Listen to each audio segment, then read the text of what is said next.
Hello बच्चों, let's see the question. So the question says where is an atom's mass concentrated, यानी कि एक atom का सारा मास जो है वो कहाँ पे कॉन्सेंट्रेटेड रहता है। तो चलिए सबसे पहले देखते हैं इस क्वेश्चन का की कॉन्सेप्ट क्या है। सो इस क्वेश्चन का की कॉन्सेप्ट है स्ट्रक्चर ऑफ एन एटम। अभी एटम में पार्टिकल क्या क्या है। An atom,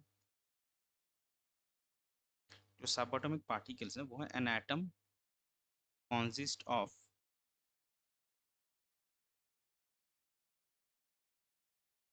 electron, proton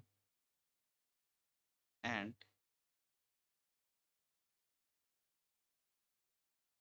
electrons, protons and neutrons. तो अगर इनका मास देखेंगे तो mass of electron is equal to 9.108 into 10 to the power -28 gram. Mass of proton is 1.6725 into 10 to the power -24 gram. And mass of neutron is 1.675 into 10 to the power -24 gram. तो अगर आप ये value देखेंगे, सो neutrons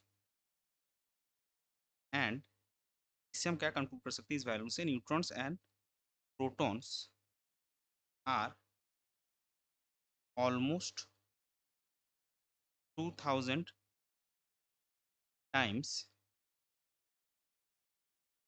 heavier than electron. So neutron जो है, neutron और proton, वो क्या है, उनका मास इलेक्ट्रॉन के मास से ऑलमोस्ट 2000 टाइम्स ज़्यादा है। और हमको क्या पता है एटम के स्ट्रक्चर के हिसाब से कि जो एटम का न्यूक्लियस है, वो न्यूक्लियस में आपका न्यूट्रॉन और प्रोटॉन रहता है और इलेक्ट्रॉन न्यूक्लियस के चारों तरफ घूमता रहता है। तो अगर न्यूट्रॉन और प्रोटॉन का मास इलेक्ट्रॉन के मास से 2000 टाइम्स ज्यादा है, तो सारा मास कहाँ कॉन्सेंट्रेट रहेगा? सारा मास न्यूक्लियस में रहेगा, क्योंकि न्यूट्रॉन्स और प्रोटॉन्स कहाँ पे प्रेजेंट है? न्यूक्लियस में। तो हम क्या लिख सकते हैं, सिंस